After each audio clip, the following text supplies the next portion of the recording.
राजा के राज दरबार में एक आदमी आया और बोला, मैं पारखी हूं, मुझे आप नौकरी पर रख लीजिए। राजा बोला, नौकरी पे तो रख लूंगा, पर तनख्वाह 1 रुपए नहीं दूंगा, सिर्फ 1 पाव गुड़ और घुंघरे मिलेंगे। पारखी बोला, ठीक है हुजूर। कुछ ही दिन बाद राजा एक घोड़ा खरीद कर लाए। उन्होंने पारखी से पूछा, बताओ इस घोड़े के बारे में क्या कहते हो। पारखी बोला, हुजूर ये घोड़ा है ही नहीं, ये तो गाय है। राजा चौंक गए। उन्होंने घोड़े बेचने वाले को बुलाया।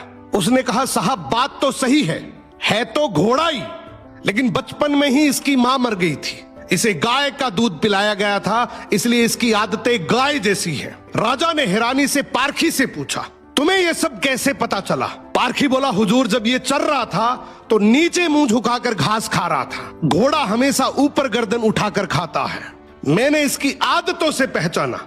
राजा खुश होकर बोले, आज से तुम्हें आधा किलो गुड़ और आधा किलो घुंघरे मिलेंगे। कुछ दिन बाद राजा ने फिर पूछा, मेरी रानी कैसी है, बहुत प्रिय है मुझे। पारखी बोला, हुजूर आपकी रानी खानदानी नहीं है। राजा को विश्वास नहीं हुआ। उन्होंने ससुराल जाकर पूछा, वहां दादी ने बताया, बचपन में इसकी मां गुजर गई थी, पाला तो मैंने है, मगर दूध इसे दाई मां ने पिलाया है। राजा ने पारखी से फिर पूछा, रानी के बारे में तुझे कैसे पता। पारखी बोला, हुजूर इसके स्वभाव से खानदानी रानी में शालीनता होती है, मगर ये नौकरों पे चिल्लाती है, गाली देती है, इसकी आदतों से पहचान गया कि ये खानदानी नहीं है। अब राजा बोले, चलो मेरे बारे में बताओ। पारखी बोला, जान की माफी दे तो बताऊं।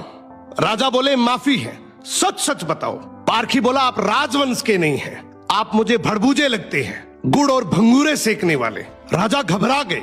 जाकर अपनी माँ से पूछा, माँ सच बताओ वरना मैं मर जाऊंगा। माँ रोते हुए बोली, बेटा बात तो सच है, जिस दिन तू पैदा हुआ था उसी दिन महल के पास एक भड़बूजे का भी बेटा पैदा हुआ था, तू मर गया था और मैंने राजवंश बचाने के लिए उसके बेटे को लिया, वो तू है। राजा ये सुनकर दुखी भी हुए और खुश भी हुए। इंसान की पहचान उसके चेहरे, कपड़े या खानदान से नहीं होती, उसके चरित्र से होती है। किसी को भी केवल उसकी शकल, सूरत, पद या घर देखकर मत परखो, उसकी आदतें, उसका व्यवहार ही उसका असली परिचय है।